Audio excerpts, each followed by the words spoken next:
In this video, you're gonna learn my 5 tips to improve your communication skills. And you wanna make sure you watch this video until the end because by learning these 5 tips, you're gonna be more persuasive and influential in your everyday and professional career. Now, before we get started, make sure to give this video a like and subscribe for more videos like this, and let's go ahead and dive in. Now, the first tip that I have for you is that you're gonna want to listen more than you speak. Now, in everyday situations, how many times have you talked to somebody and you find that all they do is talk about themselves, right? In a way, it's very selfish, annoying, arrogant, egotistic, whatever you might wanna call it, but generally, people don't really like that. I'm sure as you're listening, you don't like that either, right? So when it comes to communicating, if you get into the bad habit of talking about yourself all the time, people are gonna think like, oh my God, when is this guy gonna shut up?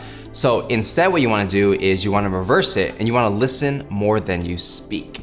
Rule of thumb is you're gonna want to listen 80% of the time and you wanna talk 20% of the time if your goal is to persuade someone or to influence them in some way. Of course, if they want to hear your story, go ahead and share, whatever it is you wanna share about yourself. However, when you're meeting someone for the first time or you wanna build a connection, you wanna learn about somebody, it's actually better to learn how to listen versus just talking about yourself. And if you really want to get to know someone, obviously, how are you gonna even get to know them if all you're doing is talking, right? You gotta ask questions, you gotta listen actively, and you gotta hear their story and see what they're about. Only then you start to understand who they are as a person, and then you can start better communicating and building that connection. Tip number 2 that we have is you're gonna want to pay attention to body language. Now, in human nature, and you might find this very shallow, but it's just the truth, people will judge other people based on how they look, from whether they're attractive or not, their posture, what clothes they wear, how they do their hair.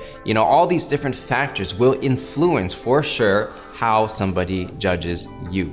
Even if the person says, oh no, I don't judge people on how they look, most likely they do, right? Because it's human nature to, constantly do that for every person we meet and everything that we see. So my point is, no matter, how you were born, right? You can't necessarily control that. Now you can control your physical body language, okay? So like, for example, if somebody were walking in the room and they were very shy and timid and they're hunched over like, oh, hi, my name's Patrick, everybody, nice to meet you, right? There's a certain impression that gives off. You might think that person is shy or not confident or whatever the case is. Now, if somebody walked into the room and they just, were a lot more confident, even if they're wearing the same exact clothes, same exact hair, same exact everything, the only difference is their body language. Well, once they walk in the door and they walk in more confidently and they say, hey everybody, my name's Patrick, great to meet everybody.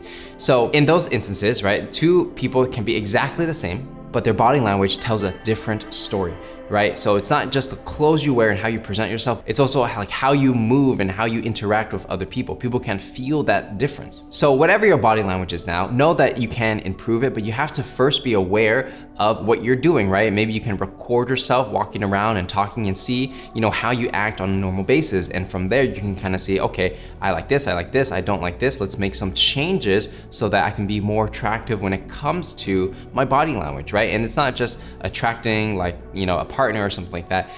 Like I said before, we all judge people based on how they look, how they sound, and things like this. So why not control what people perceive? Tip number 3 is you're gonna want to tailor what you say specifically for each individual that you speak to. Now, everyone is going to be a little bit different, and because of that, people like to communicate in different ways. Some people are more soft-spoken and less energy and more relaxed and cool. So when you talk to people like this, you're gonna have to kind of match their energy, right? Because if you're talking to somebody who's more reserved, more relaxed, but you're going, super aggressive, there's just not a good mix there, and they're not gonna really take you that seriously because they're gonna think, when is this guy gonna shut up? But in the reverse situation, if you're very, chill and relaxed, but you're talking to somebody who has super high energy, they're gonna think, well, why is this guy so low energy? Is he depressed? What's going on, right? And you may be authentic to who you are, and you may just be feeling however you feel, and what people see is what they see, that's all right. But you have to understand that when you are dealing with different people, you gotta adjust what you say and how you say it to match how they communicate if you wanna communicate better, right?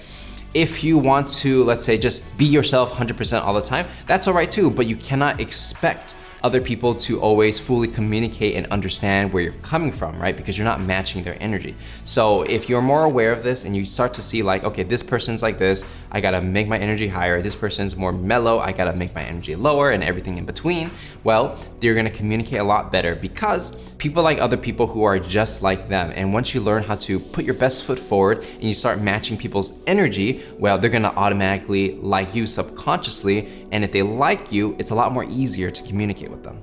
And tip number 4 that we have is you want to pick up the phone, all right? So in this day and age, everybody loves texting, using Messenger and things like that. So I do it all the time.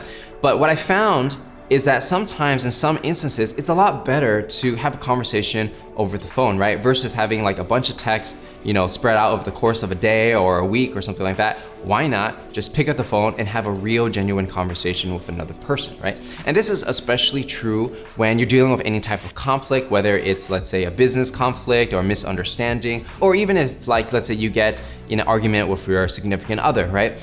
A lot of times when we try to communicate through text, a lot of things get lost in translation, things can be misinterpreted, and they might create a lot of conflict. So instead, sometimes it's just easier to be like, hey, do you mind if we go ahead and talk on the phone? Other person will say, sure, let's go ahead and talk on the phone. Then you pick up the phone and you say, hey, how's it going? And then you have a conversation, right? So in this day and age, I feel like a lot of people get angry when they get a phone call because it's so unexpected. But I feel if you ask permission first, get on the phone and just deal with whatever you have to deal with, it's gonna make life a lot simpler. And tip number 5 that we have is that you're gonna want to seek the truth. Now, anytime you are having a conversation with another person and there's any type of conflict, a lot of the reasons for why this conflict arises is because someone's trying to be right and prove the other person that they're wrong, right? No matter what the situation is, whether it's in business or whether it's in a relationship or a friendship, whatever. A lot of times people fall into that trap. They try to be like, I'm right, that means you have to be wrong. If you're right, then I have to be wrong, right? So it's always like, who's right, who's wrong? But what you wanna do is stray away from that mentality, and instead you wanna look at, okay, forget about who's right and wrong. Let's go ahead and look at what is the truth, right? How close can we get to the truth of what the reality is? And let's go in that direction, right? Because when you start seeking truth, you don't put anybody down. People don't feel offended. They don't feel like they have to one-up each other.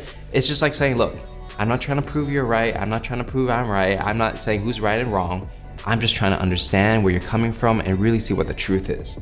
Now, if I come from that perspective, it's very difficult for someone to get mad at me because there's no reason to, because I'm being very understanding and I'm showing them that I'm not trying to, tear them down so I can, come up. And when you come from the perspective of seeking truth, what happens is that you're a lot more flexible and you're a lot more open-minded to different ideas, right? Like, so for me, when I do that and somebody has an idea that I've never heard, or maybe they're showing me new information that will change my opinion on something, I'm totally okay with saying, oh, I was totally wrong based on the information that I knew, and I can kind of see why with this new information, your perspective makes a lot of sense, right? And so I don't have to be like, oh my God, I'm wrong, I'm so stupid. It's more like, I understand where you're coming from. Thank you for telling me that information. I changed my opinion now, right?